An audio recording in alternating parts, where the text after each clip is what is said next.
Hey waterproofers, use a wet film gauge to determine the thickness of your waterproofing membrane. What's a wet film gauge, you ask? Well, a wet film gauge is a measuring device used to determine in microns how thick your wet material has been applied. You'll find that most data sheets will tell you what the wet film thickness should be as you're applying the first coat. You'll find the wet film thickness on most data sheets.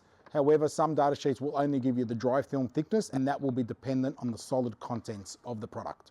So how do you use the wet film gauge? Well, in the case of the Gripset 38FC that we've just applied here, the data sheet states that it needs to be 750 microns thick per coat wet film thickness. So we find the edge that shows 750 microns, we press that into the wet membrane and we pull it up to determine that we've achieved the 750 mil required of the membrane as shown here.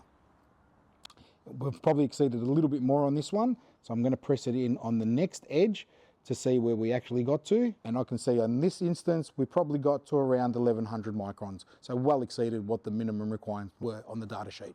So when it comes time to do your second coat, do exactly the same thing, apply the material, put your wet film gauge in and make sure that you're achieving the minimum wet film thickness for the second coat. And for a limited time only, Gripset has supplied me with a bunch of wet film gauges that I can give away with Gripset purchases. So come and get yours today at Turbo Building Supplies, and that's been another top tip for you.